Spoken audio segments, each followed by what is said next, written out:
Welcome to CSI TV, initiative of CSI conference which is held in Chennai Trade Center. I am Dr. Nanit Suarez, medical advisor from MCure Pharmaceutical Limited, and today we have Dr. Chaabi Satpathy, who is the HOD of MKCG Medical College, Parampur, Orissa. Welcome, ma'am. Welcome. Thank you so much. Ma'am just finished a session on hypertension. So, ma'am, what are the, could you please summarize your topic? Actually, I have a session on hypertension. It has some different speakers, like 4 to 5 speakers on a single session. They do talk on different topics of hypertension which are burning. We don't know what is final yet. Like some topics are on how to increase the compliance of taking medicines in the patients. Because these patients are taken lifelong for years together. Many of the patients, they do not comply with the prescription we give. So how to deal with that? Another speaker is on saying how to deal with hypertension in the elderly.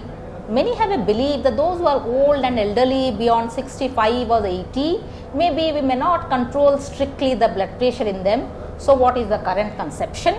Another is about ABPM, ambulatory blood pressure monitoring. At times we may find that the blood pressure is normal in a patient in the office. It may be high at home, it could be high in the office, could be normal at home. So whether a patient is having hypertension or not throughout 24 hours, we have to know it. You may be having a normal pressure in the office when the doctor is measuring, but you could have a high pressure at your home, and the reverse is also possible. So came the concept of ABPM. So how to diagnose hypertension and how to manage them, and another session with a topic on nocturnal hypertension. Like suppose a patient is having a normal hypertension in the daytime, is it all good for him?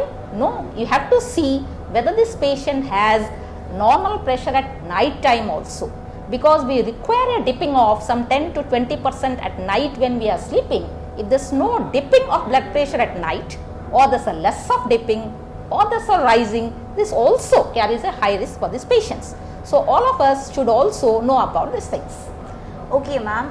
Since we are discussing about hypertension, there are many newer treatment strategies that are coming up in hypertension. Right. So, according to your opinion and experience, how effective are these newer treatment strategies in hypertension? Right. So, we classically have like 4 important drugs for hypertension.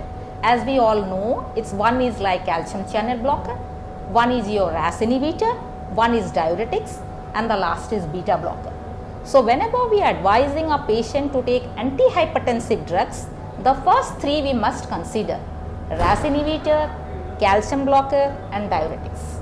So either 1 or 2 or 3, but we always be better if the patient can take this in a single pill. That's the conception.